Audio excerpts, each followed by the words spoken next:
जी, बिस्मिल्लाहिर्रहमानिर्रहीम।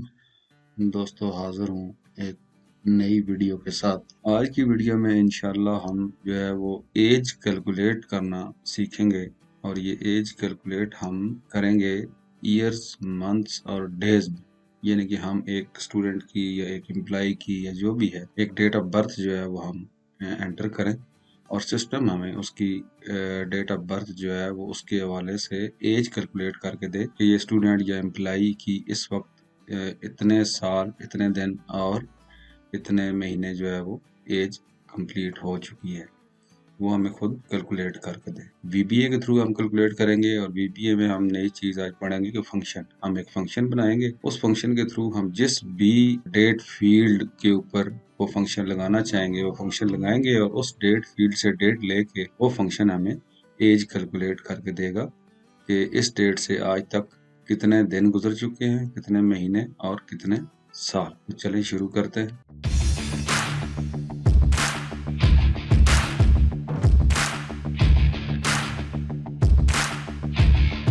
तो दोस्तों, ये हमारे पास आप देखें यहाँ पे एक स्टूडेंट का मेरा फॉर्म था।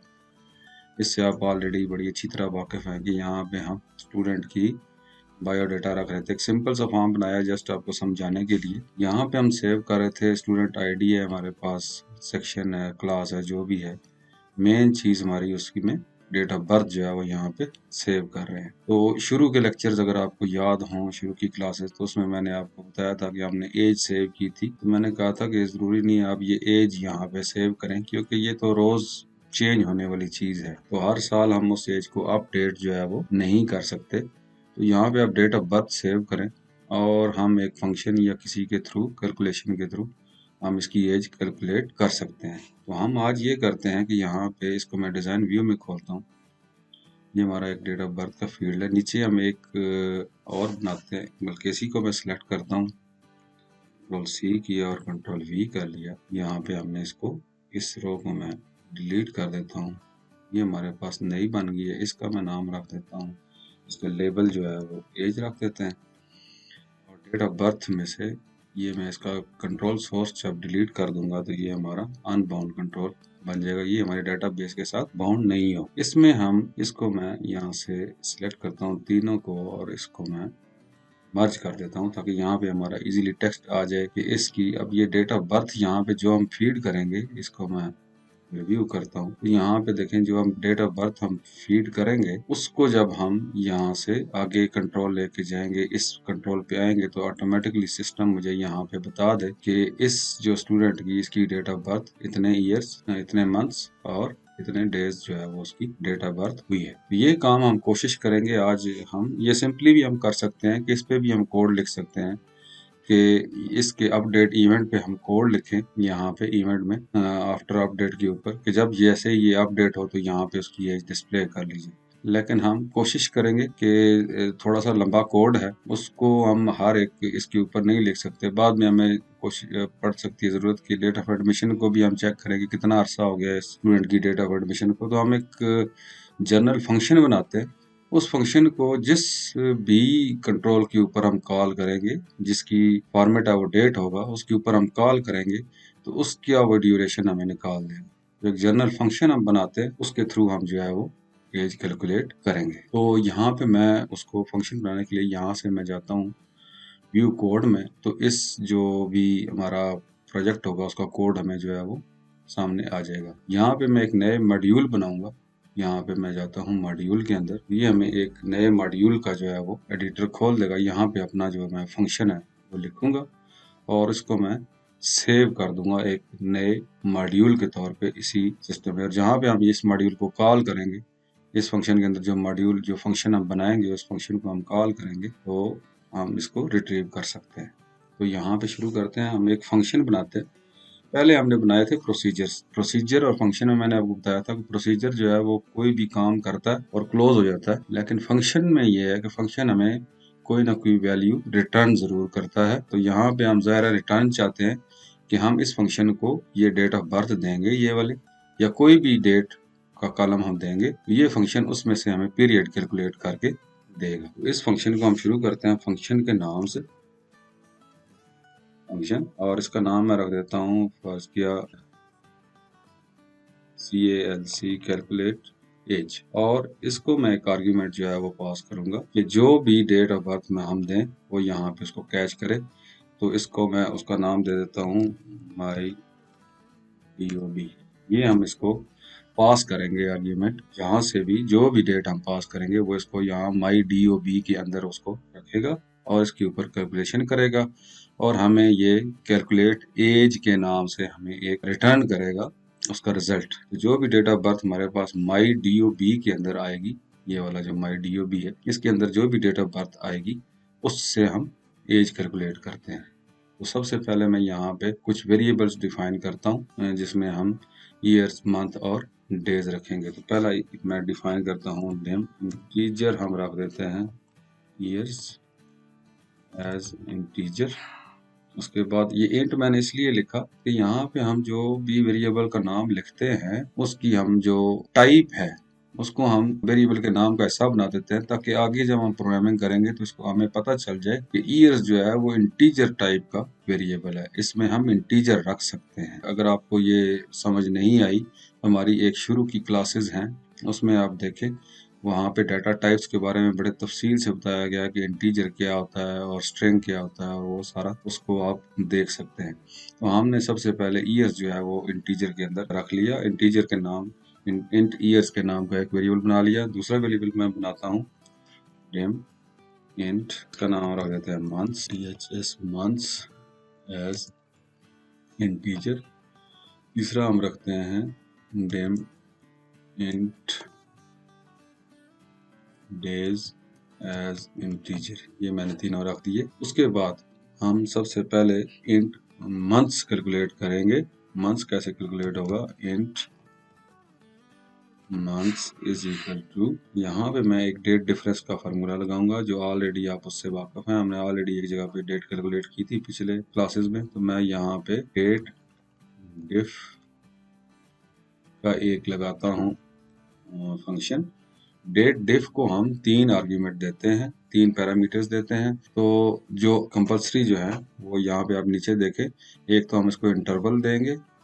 इसके जो पैरामीटर के तौर पे इंटरवल का मतलब ये है कि ये डेट डिफरेंस कैलकुलेट करे डेज में या मंथ में या ईयर्स में, जो भी हम कैलकुलेट करना चाहते हैं। और दूसरा उसको एक डेट देंगे और दूसरी डेट देंगे, इन 2 डेटों के दरमियान वो इस इंटरवल को कैलकुलेट करेगा। अगर हम मंथ देंगे तो इन 2 डेटों के दरमियान वो मंथ्स को कैलकुलेट करेगा, डेज देंगे तो डेज कैलकुलेट करेगा, ईयर्स देंगे तो ईयर्स कैलकुलेट करेगा। उसके आगे इसके ऑप्शनल पैरामीटर्स हैं एक और ये दो पैरामीटर्स हम ऑप्शनल भी दे सकते हैं। और हम यहाँ पे सिर्फ कंपल्सरी पैरामीटर्स देंगे। तो हमने यहाँ पे इंट मंथ कैलकुलेट करने हैं, इसको मैं दूंगा मंथ। मंथ देने के लिए मैं सिर्फ जस्ट m लिखूंगा। पहला तो मैंने इसको इंटरवल ये दे दिया। दूसरा, हम जो 2 डेटों के दरमियान हमने जो मंथ्स निकालने हैं, वो एक डेट तो यहाँ से आएगी जो डेट ऑफ बर्थ है, डेट ऑफ बर्थ जो यूजर इंटर करेगा वो मैं दूंगा, और तीसरी डेट जो मैं दूंगा वो सिस्टम की करंट डेट दूंगा कि आज की डेट और इस डेट ऑफ बर्थ के दरमियान जितने भी मंथ्स बनते हैं वो हमें कैलकुलेट करके दे दें। तो यहाँ पे मैं पहली डेट जो है वो दूंगा जो मेरी यूजर जो है वो एंटर करेगा, यूजर एंटर इसमें करेगा, और वो जो इस फंक्शन के थ्रू माई DOB के अंदर जो है वो यहाँ पे रिसीव होगी। इसके अंदर जो डेट होगी उसका रेफरेंस मैं दूंगा, तो इसलिए मैं यहाँ पे लिखता हूँ माई DOB, और दूसरी जो है इसको मैं एग्जैक्ट लिखता हूँ ताकि कोई कंफ्यूजन ना हो, और दूसरी डेट मैं इसको दूंगा सिस्टम की डेट, वो है वो ऑलरेडी आपको पता, हम डेट फंक्शन के थ्रू कैलकुलेट करते आ रहे हैं। तो ये तीन चीज़ें मैंने इसको दे दी। इससे क्या होगा कि इससे जो जितने भी मंथ बनते हैं हमारे आज की डेट में और डेट ऑफ बर्थ के दरमियान जितने मंथ बनते हैं वो मंथ कैलकुलेट करके उसका रिजल्ट जो है इंट मंथ के अंदर जो है वो आ जाएगा। ये तो सीधा सीधा एक इंट मंथ हमने कैलकुलेट कर लिए। अब हम नेक्स्ट करेंगे इंट डेज। हमने डेज कैलकुलेट करने हैं कि एग्जैक्ट डेज कितने बनते हैं। तो डेज के लिए मैं जो इंट डेज डिम किया है, इंट डेज मेरा जो वेरिएबल है उसके अंदर मैं रखूंगा, इंट डेज के अंदर मैं रखूंगा। क्या करूंगा, यहाँ पे भी मैंने यही फार्मूला लगाऊंगा डेट डिफ, लेकिन इसको हम थोड़ा सा चेंज करेंगे। डेट डिफ मैंने लगाया, और अब मुझे क्या चाहिए डेज के अंदर डिफरेंस, तो मैं यहाँ पे D लिखूंगा, डेज के अंदर डिफरेंस चाहिए। डिफरेंस चाहिए। लेकिन अब क्या होगा आगे, आगे ये होगा कि डेज मैंने वो निकालने हैं जो कि मंथ कैलकुलेट करने के बाद डेज मेरे पास बच जाएंगे उस डेट के अंदर, वो डेज मैंने कैलकुलेट करने हैं। अगर दो डेट्स के दरमियान ये देखें, माई DOB मेरी डेट ऑफ बर्थ और आज की डेट के दरमियान बस क्या 10 महीने बनते हैं, तो वो तो चले जाएंगे सीधा क्या सीधा इंट मंथ के अंदर। और उन 10 महीनों के बाद जो डेज बनते हैं, उसके अलावा जो बनते हैं, वो हम इन डेज के अंदर लिखेंगे, क्योंकि हमने डिस्प्ले करना है इतने महीने और इतने दिन। इसलिए जो बाकी बच जाएंगे डेज, वो डेज मैं इंट डेज के अंदर डाल दूंगा। तो वो बाकी बच जाने वाले डेज मैं कैसे कैलकुलेट करूंगा, उसके लिए यहाँ पे मैं एक और फार्मूला लगाऊंगा। फार्मूला कैसे लगाऊंगा, उसमें जो आज की डेट है उसके अंदर मैं जितने महीने मैंने ये निकाले हैं, ये वाले महीने जो है इंट मंथ्स, वो मैं प्लस कर दूंगा। जब डेट ऑफ बर्थ के अंदर वो महीने प्लस हो जाएंगे, तो उसके बाद जो डेज बच जाएंगे वो मुझे मिल जाएंगे। तो सबसे पहले मैं यहाँ पे एक फार्मूला लिखूंगा, डेट ऐड का मैं एक फंक्शन लिखूंगा। इसमें मैं मंथ इसमें जमा कर दूंगा जो मंथ मैंने निकाले हैं। इंट वो मंथ मेरे पास पड़े हैं इस वेरिएबल के अंदर, इंट मंथ्स के अंदर, इंट मंथ्स। और तीसरा मैं उसको दे दूंगा माई DOB और ब्रैकेट क्लोज कर दूंगा। और अब इस चीज को समझ लें सही तरीके से, क्योंकि ये काफी कंफ्यूजिंग है। अक्सर लोग यहाँ पे कंफ्यूज हो जाते हैं कि डेट डिफ तो मैं निकालूंगा, डेट डिफ जो है एक तो उसको पहला पैरामीटर मैंने दे दिया कि इंटरवल मुझे डेज निकाल के दो। दूसरा पैरामीटर उसको मैंने वो डेट दी कि मैंने डेट ऑफ बर्थ के अंदर उतने महीने प्लस कर दिए, उतने मंथ्स जो है वो मैंने प्लस कर दिए, और वो डेट ऑफ बर्थ उसके बाद जो डेज बच जाएंगे वो मुझे इन डेज के अंदर देगा। तो यहाँ पे मैं आज की डेट दे देता हूँ और नीचे हम चले जाते हैं।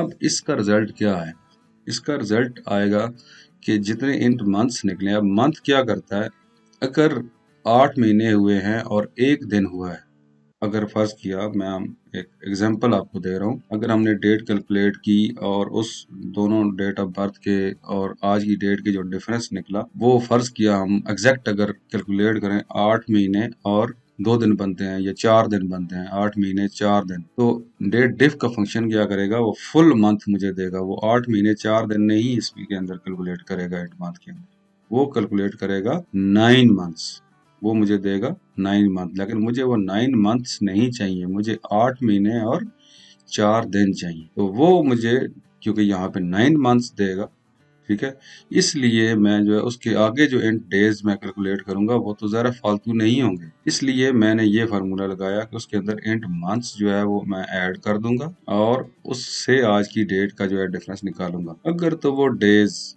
उस मंथ से ऊपर जा रहे हो फिर तो ठीक है, अगर एग्जैक्ट मैच हो रहे हो तब भी ठीक है। लेकिन अगर कम हो रहे हो, जिस तरह मैंने आपको मिसाल दी 8 महीने और 4 दिन, तो वो मुझे देगा 9 महीने। अब 9 महीने तो नहीं होंगे, इसलिए वो क्या करेगा, जो इन डेज का फंक्शन निकालेगा, जब उसको मैं 9 महीने यहाँ पे ऐड करूंगा आज की डेट के अंदर और डेज का डिफरेंस निकालूंगा, तो आज की डेट के हिसाब से वो मुझे माइनस में रिजल्ट देगा। 9 महीने नहीं होंगे, बल्कि वो क्या करेगा, माइनस के अंदर मुझे रिजल्ट देगा। वो मतलब है वो उसको एग्जैक्ट मैच नहीं करेगा। इसलिए मैं यहाँ पे नीचे एक मुझे इफ कंडीशन लगानी पड़ेगी। इफ कंडीशन के मैं थ्रू चेक करूंगा कि अगर इन डेज की जो तादाद है वो माइनस में आती है, ठीक है, आप इस चीज को उम्मीद है ये समझ गए होंगे कि अगर 8 महीने 4 दिन है तो मुझे वो माइनस जो है वो 26 डेज माइनस जो है वो रिटर्न करेगा, क्योंकि एग्जैक्ट जो है वो मेरे पास, क्योंकि उससे डेट डिफरेंस का जो फार्मूला है, ये हमने पहले जब डेट डिफरेंस का फार्मूला पढ़ा था पिछली क्लासेस में एज कैलकुलेट करते हुए, तो हमने वहां पे डिस्कस किया था कि अगर हम सालों का डिफरेंस निकालते हैं तो वो एग्जैक्ट नहीं निकालता, बल्कि अगर एक दिन भी ज्यादा होता है 8 महीने या 8 साल से एक दिन भी ज्यादा होता है तो वो उसको 9 साल जो है वो डिस्प्ले करता है। तो मंथ का फंक्शन भी यही डिस्प्ले करता है। अगर 8 मंथ से 2 दिन भी फालतू हो गए, अगर 10 दिन फालतू हो गए, तब भी वो 9 महीने उसका जो है वो रिटर्न करेगा। तो जब वो वहां से जब हम डेज कैलकुलेट करेंगे तो उसको हम 9 मंथ्स यहाँ पे देंगे और आज की डेट देंगे, तो जाहिर है उसका जो डिफरेंस डेज का आएगा वो माइनस में आएगा, -20 डेज। तो यहाँ पे मैं चेक करूंगा कि अगर तो मेरे डेज माइनस में है तो मंथ से मैं एक मंथ माइनस कर लूंगा, 8 महीने कर लूंगा, और उसके बाद दोबारा डेज कैलकुलेट करूंगा तो वो मुझे एग्जैक्ट दे देगा कि 8 महीने और 4 दिन। तो मैं यहाँ पे एक इफ कंडीशन लगाता हूँ। If int days is less than 0, इसका मतलब है कि ये माइनस में है। माइनस में कैसे है कि इसका जो एग्जैक्ट डेट बनती है वो 8 महीने और समथिंग बनती है। जब 8 महीने में बार बार इसलिए कर रहा हूँ, मैं आपको एग्जांपल दे के कर रहा हूँ। किसी कहीं पे 8 महीने होंगे, किसी पे 9 महीने होंगे, किसी पे 24 महीने होंगे, किसी कहीं पे 25 महीने होंगे। अगर तो एग्जैक्ट देता है तो फिर माइनस में नहीं आएगा, उसमें डेज में 0 कैलकुलेट होगा, तो हमें उसको चेक करने की जरूरत नहीं है। लेकिन अगर इंट डेज के अंदर माइनस की वैल्यू आती है तो उस सूरत में हम महीनों में से, मंथ के अंदर से एक महीना जो है वो कम कर लेंगे। तो अगर int days is less than 0 है, देन क्या करेंगे हम, int month is equal to int months -1। महीनों में से एक महीना हमने कम कर लिया।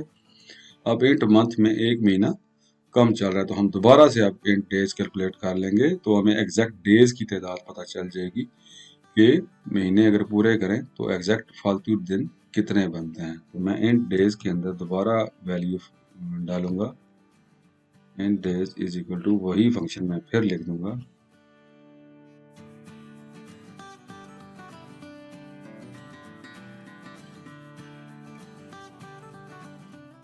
ये मेरे पास एग्जैक्ट इंट डेज जो है वो आ जाएंगे एक महीना कम करके। अब मेरे पास एग्जैक्ट मंथ्स भी आ चुके हैं और एग्जैक्ट डेज भी आ चुके हैं। यहाँ पे मैं इसको एंड इफ कर दूंगा। अब यहाँ तक हमारे जो है मंथ्स कैलकुलेट हो चुके हैं और डेज भी कैलकुलेट हो चुके हैं कि टोटल डेट ऑफ बर्थ और आज की डेट में जितना डिफरेंस बनता है वो इतने महीने, इतने मंथ्स और इतने डेज बनता है। अब हमने ईयर कैलकुलेट करना है तो सिंपल हम ईयर कैलकुलेट करेंगे, क्योंकि मंथ्स हमारे पास हैं तो उन मंथ्स को सामने रखते हुए हम ईयर्स कैलकुलेट कर लेंगे। तो कैसे करेंगे हम, int years is equal to, कैसे करेंगे वो तो ऑलरेडी आप समझ चुके होंगे। हम क्या करेंगे, मंथ्स डिवाइडेड बाय 12, जो मंथ में हमारे पास आए हैं उसको हम 12 से डिवाइड कर देंगे तो मेरे पास ईयर्स आ जाएंगे।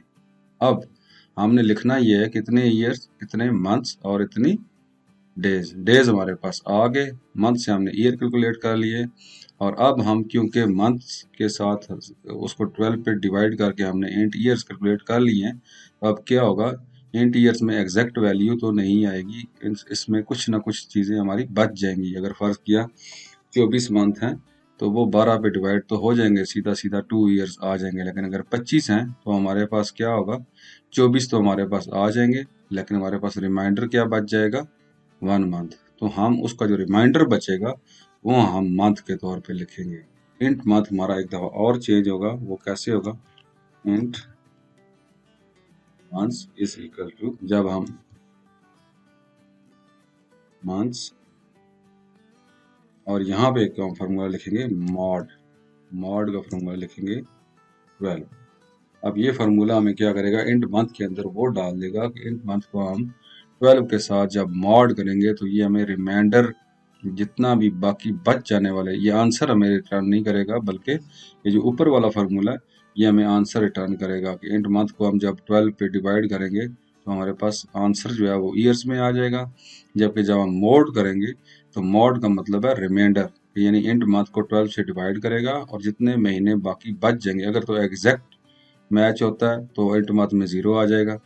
कि अगर 24 महीने हैं, फर्ज किया 24 महीने हैं, ये 36 हैं, जो 12 के मल्टीपल बनते हैं 24 है, तो इंट मंथ में जब रिमाइंडर कुछ भी नहीं आएगा क्योंकि ये पूरा पूरा उसके ऊपर तकसीम हो जाएगा तो रिमाइंडर 0 हो जाएगा, तो 0 मंथ आ जाएंगे। लेकिन अगर 25 महीने हैं तो 12 से डिवाइड होगा तो आंसर जो 2 आएगा वो इंट ईयर्स में आ जाएगा और जो एक महीना बच जाएगा मोड 12 करने से जो रिमाइंडर बच जाएगा वो इंट मंथ के अंदर आ जाएगा। तो यहाँ पे एग्जैक्ट हमारे पास मैच आ जाएगा, इतने साल और बाकी इतने महीने। ये हमारे पास इंट डेज के अंदर हमारे पास डेज की वैल्यू आ गई, इंट ईयर्स के अंदर हमारे पास ईयर्स की वैल्यू आ गई और इंट मंथ के में हमारे पास मंथ की वैल्यू आ गई। अब इसको हम रिटर्न कर देंगे ये जो चीज़ है और इसको कंकैटिनेट करके खूबसूरत सा एक हम बना के सेंटेंस आप कह लें वो बना के हम रिटर्न कर देंगे। तो कैसे रिटर्न करेंगे, यही जो मैं कैलकुलेट एज जो हमारा फंक्शन का नाम है, ये फंक्शन का नाम जो है वो इज इक्वल टू क्या करेंगे हम, इंट, सबसे पहले हमने लिखना है इंट ईयर्स के साथ, इसको कॉन्कैटिनेट हम कर देते हैं क्वेश्चन मार्क के साथ, यहाँ पे स्पेस दे देंगे ईयर्स, फिर एक स्पेस दे देंगे और इसको कॉन्कैटिनेट कर दें, क्लोज कर देंगे। फिर हम कॉन्कैटिनेट करेंगे इसको इंट मंथ्स, फिर हम कॉन्कैटिनेट इसको कर देंगे, क्वेश्चन मार्क में लगाता हूँ और यहाँ पे मैं लिख दूंगा स्पेस देके मंथ्स एंड, फिर स्पेस दूंगा और फिर यहाँ पे इसके साथ कॉन्कैटिनेट कर दूंगा इंट डेज, इसके साथ कॉन्कैटिनेट हुआ, फिर मैं करूँगा स्पेस देके डेज, और कैलकुलेट एज जो है वो हमें एज जो है वो रिटर्न कर देगा। ये हमारे पास एक फंक्शन तैयार हो चुका है। इसको मैं डीबग करता हूँ कि हमारे पास कोई गलती तो नहीं है। माशाल्लाह कोई गलती नहीं है। इसको मैं फाइल करता हूँ सेव, यस, और मॉड्यूल 1 का नाम मॉड्यूल 1 ही रहने देते हैं, ओके, और इसको कर देते हैं क्लोज। जब हमने क्लोज कर दिया, यहाँ पे आपने देखा होगा मेरे पास एक मॉड्यूल 1 जो है वो बना बनाया मॉड्यूल्स के अंदर जो है वो आ चुका है, ये आपको नज़र आ रहा होगा। इसको मैं डबल क्लिक करता हूँ तो वही मेरा मॉड्यूल जो है वो हो जाएगा। बहरहाल ये मॉड्यूल के अंदर आप बहुत से फंक्शंस बना सकते हैं। इसके अंदर आप एंड फंक्शन यहाँ पे हुआ, दूसरा फंक्शन आप यहाँ से स्टार्ट करें और एक और फंक्शन बना लें, क्योंकि हम रेफरेंस क्या करते हैं, फंक्शन के थ्रू ही रेफरेंस करते हैं। तो मैं जब भी रेफर करूंगा तो कैलकुलेट एज रेफर करूंगा और उसको एक पैरामीटर दे दूंगा। ये हमने अपना फंक्शन बना लिया है, जिस तरह ऑलरेडी बने बनाए फंक्शंस हमारे पास मौजूद हैं, जो ऑलरेडी जो हमने एक्सप्रेशन एडिटर पढ़ते हैं उसके अंदर था। तो अब ये फंक्शन जब हमारे पास बन गया तो इसको हम यहाँ पे यूज़ करेंगे। ये जो अनबाउंड कंट्रोल है मेरे पास, इसका जो डाटा टाइप के अंदर कंट्रोल सोर्स प्रॉपर्टी है, यहाँ पे इस फंक्शन का रेफरेंस मैं दे दूंगा। यहाँ पे मैं लिखता हूँ इज इक्वल टू, फंक्शन में लिखूंगा CALC, देखें ये फंक्शन उसने दे दिया और साथ उसने दिया यूज़र डिफाइंड फंक्शन। ये मेरे पास, ये हमने खुद अपना फंक्शन बनाया है अपने डेटाबेस में इस्तेमाल करने के लिए। इसको डबल क्लिक करूंगा और यहाँ पे उसने ब्रैकेट डाल दिया कि इसके आर्ग्यूमेंट जो है वो पैरामीटर जो है वो पास करें। तो पैरामीटर हमारा क्या है, DOB। अब ये देखें यहाँ DOB है, इसका जो नाम है मैं जाता हूँ देखें txt DOB इसका नाम है। तो यहाँ पे मैं कंट्रोल, अच्छा ये हमारा कंट्रोल सोर्स दोबारा हमें लिखना पड़ेगा, is equal to CALC calculate as, हमने इसका नाम रखा था और इसके अंदर हम ब्रैकेट्स के अंदर जो है वो txt DOB जो है मैं इसको रेफर कर देता हूँ और यहाँ पे देखें कैलकुलेट एज txt DOB, ये हमारे पास आ गया। अब मैं इसको करता हूँ सेव और इसको रन करता हूँ, ये हमारे पास रन हुआ। ये देखें ज़बरदस्त हो गया। ये हमारे पास देखें 1/9/2005 था, इसकी एज उसने कैलकुलेट यहाँ पे कर दी, मुझे रिटर्न कर दी 16 years 3 months and 18 days. Next student, इसकी डेट ऑफ बर्थ 2010 थी, इसने की 11 ईयर्स 0 मंथ्स एंड 18 डेज। इसी तरह आप चलते जाएं, ये आपको ये क्योंकि 2021 का इसलिए इसका ईयर्स नहीं है, 0 ईयर्स 1 मंथ एंड 19 डेज। ये सब की ई जो है वो डेट ऑफ बर्थ मुझे कैलकुलेट करके दे रहा है। अब यहाँ से हम लास्ट पे जाते हैं, एक एरर, बल्कि ये आ गया एरर, देखिए इनवैलिड यूज़ ऑफ नल। मुझे जहन में था कि शायद ये एरर आ जाए क्योंकि यहाँ पे डेट ऑफ बर्थ नल है, अब यहाँ पे कोई डेट ऑफ बर्थ नहीं है, तो ये मुझे एरर दे रहा है कि जब ये नल है तो मैं कैलकुलेट किस चीज़ को करूँ, क्योंकि एक ना एक आर्ग्यूमेंट देना, पैरामीटर देना ज़रूरी है, इसलिए ये उसको नल कंसिडर कर रहा है और जब नल है तो ये एज भी कैलकुलेट नहीं हो सकती। इसको हम ठीक करते हैं, डीबग में जाते हैं, बल्कि इसको क्लोज करता हूँ। इसको मैं जाता हूँ डिज़ाइन व्यू में और अपने मॉड्यूल को खोलते हैं। यहाँ पे अब हम करेंगे इसको, हम यहाँ पे हम करते हैं if is null my DOB then then क्या करें, बल्कि हम ये करते हैं, सिंपल करते हैं इसको, इज नॉट इज नल। अगर डेट ऑफ बर्थ नल नहीं है तो ये काम करें जो हम ना आ रहे हैं। मैंने इसको इंडेंटेशन कर देता हूँ ताकि मुझे रीडिंग में आसानी हो, कहाँ से शुरू हुआ और कहाँ से नहीं। और यहाँ पे जाके हम क्या करेंगे, इस एंड इफ को, इस इफ का एंड इफ लगा देंगे। देखें अब क्या होगा, मैंने ये एक इफ कंडीशन लगा दी, if not is null my DOB, यानी कि जो डेट ऑफ बर्थ इसको मिली है अगर वो नल नहीं है तो वो ये सारा काम करे। अगर वो नल है तो यहाँ से सीधा एंड इफ पे आ जाए और एंड फंक्शन कर दे, यानी कि अगर वो नल है तो कोई काम ना करे। ये काम सिर्फ उसने यहाँ पे कैलकुलेट एज सिर्फ उस वक्त करे जबकि ये नल ना हो। ये सारा जब उसको डेट ऑफ बर्थ मिले तो ये करे, वरना ये नहीं। इसके अलावा और भी बहुत सारी चीज़ें हो सकती हैं। आप देखें यहाँ पे ज़रूरी नहीं है डेट ऑफ बर्थ हो, आप कुछ और भी लिख सकते हैं। यहाँ पे आप चेक्स लगा सकते हैं। हमने तो ऑलरेडी खैर थोड़ा बहुत लगाया हुआ कि यहाँ पे डेट ऑफ बर्थ ही कैलकुलेट हो। इसको मैं डीबग करता हूँ और क्लोज कर देखते हैं इससे हमारा काम चलता है कि नहीं। ये मैंने रन किया, लास्ट पे आया, ये आखिरी स्टूडेंट है, इससे आगे न्यू स्टूडेंट देखें, अब उसने कोई एरर नहीं दिया। जब ये नल है तो वो कोई काम नहीं कर रहा। अब क्या करेंगे, हम नया स्टूडेंट ऐड करेंगे। ये यहाँ पे स्टूडेंट का नाम कोई भी रख देते हैं, ये कर देते हैं, जेंडर कुछ भी रख देते हैं, डेट ऑफ बर्थ मैं रख देता हूँ, फर्ज किया ये है तो इसका साल मैं चेंज कर देता हूँ, 2001 कर देता हूँ। डेट ऑफ एडमिशन मैं कर देता हूँ, कुछ भी कर देता हूँ। जैसे ही मैं इस पे आया इसने मुझे कैलकुलेट करके दे दी 20 ईयर्स 0 मंथ्स एंड 17 डेज, क्योंकि मंथ और डेज मैंने चेंज नहीं किए थे, मंथ वही लिखा हुआ है जो ऑलरेडी है। तो मंथ 0 हो गया और डेज 17 हो गए। इस तरीके से वो मुझे कैलकुलेट कर देगा। वापस मैं जाता हूँ तो ये हमारे पिछली क्लास का जो सेव चेंजेस का पूछ रहा था वो ये है।